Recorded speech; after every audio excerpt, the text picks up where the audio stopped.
सभी बहन भाइयों को जय मसीह की। स्वागत है आपका हमारे इस चैनल में। मत्ती रचित सुसमाचार अध्याय 2। हेरोदेस राजा के दिनों में जब यहूदिया के बैतलहम में प्रभु यीशु का जन्म हुआ, तो देखो, पूर्व से कई ज्योतिषी यरूशलेम में आकर पूछने लगे कि यहूदियों का राजा जिसका जन्म हुआ है कहाँ है, क्योंकि हमने पूरब में उसका तारा देखा है और उसको प्रणाम करने आए हैं। ये सुनकर हेरोदेस राजा और उसके साथ सारा यरूशलेम घबरा गया, और उसने लोगों के सब महायाजकों और शास्त्रियों को इकट्ठे करके उनसे पूछा कि मसीह का जन्म कहाँ होना चाहिए। उन्होंने उससे कहा, यहूदिया के बैतलहम में, क्योंकि भविष्यद्वक्ता के द्वारा यों लिखा गया है कि हे बैतलहम, जो यहूदा के देश में है, तो किसी रीति से यहूदा के अधिकारियों में सबसे छोटा नहीं, क्योंकि तुझ में से एक अधिपति निकलेगा जो मेरी प्रजा इज़राइल की रखवाली करेगा। जब हेरोदेस ने ज्योतिषियों को चुपके से बुलाकर उनसे पूछा कि तारा ठीक किस समय दिखाई दिया था, और उसने ये कहकर उन्हें बैतलहम भेजा कि जाकर उस बालक के विषय में ठीक ठीक मालूम करो, और जब वह मिल जाए तो मुझे समाचार दो, ताकि मैं भी आकर उसको प्रणाम करूं।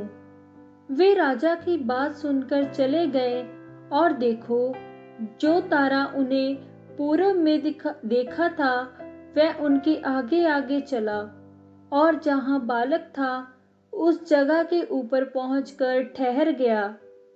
उस तारे को देखकर वह अति आनंदित हुए, और उस घर में पहुंचकर उस बालक को उसकी माता मरियम के साथ देखा, और मुंह के बल गिरकर उसे प्रणाम किया, और अपना अपना थैला खोलकर उसको सोना और लहूबान और गंधरस की भेंट चढ़ाई। और स्वप्न में ये चेतावनी पाकर कि हेरोदेस के पास फिर ना जाना, वे दूसरे मार्ग से होकर अपने देश को चले गए। उनके चले जाने के बाद देखो, प्रभु के एक दूत ने स्वप्न में यूसुफ को दिखाई देकर कहा, उठ, उस बालक और उसकी माता को लेकर मिस्र देश में भाग जा, और जब तक मैं तुझसे ना कहूं तब तक वहीं रहना, क्योंकि हेरोदेस इस बालक को ढूंढने पर है कि उसे मरवा डाले। वह रात ही को उठकर बालक और उसकी माता को लेकर मिस्र को चल दिया, और हेरोदेस के मरने तक वही रहा, इसलिए कि वह वचन जो प्रभु ने भविष्यद्वक्ता के द्वारा कहा था कि मैंने अपने पुत्र को मिस्र से बुलाया, पूरा हो। जब हेरोदेस ने ये देखा कि ज्योतिषियों ने मेरे साथ ठट्ठा किया है, तब वह क्रोध से भर गया, और लोगों को भेजकर ज्योतिषियों से ठीक ठीक पूछे हुए समय के अनुसार बैतलहम और उसके आसपास के सब लड़कों को जो 2 वर्ष के व उससे छोटे थे मरवा डाला। तब जो वचन यिर्मयाह भविष्यद्वक्ता के द्वारा कहा गया था वह पूरा हुआ कि रामा में एक करुणानाद सुनाई दिया, रोना और बड़ा विलाप। राहेल अपने बालकों के लिए रो रही थी और शांत होना ना चाहती थी, क्योंकि वह है नहीं।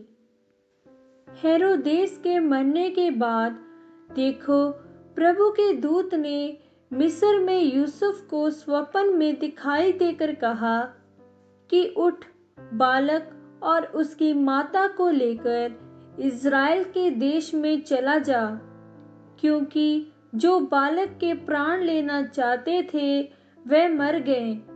वह उठा और बालक और उसकी माता को साथ लेकर इज़राइल के देश में आया। परंतु ये सुनकर कि अरखिलातुस अपने पिता हेरोदेस की जगह यहूदिया पर राज्य कर रहा है, वह जाने से डरा और स्वप्न में चितौनी पाकर गलील देश में चला गया और नासरत नाम नगर में जा बसा, ताकि वह वचन पूरा हो जो भविष्यद्वक्ताओं के द्वारा कहा गया था कि वह नासरी कहलाएगा। इस वचन के द्वारा प्रभु आप सबको आशीष दे। आमीन।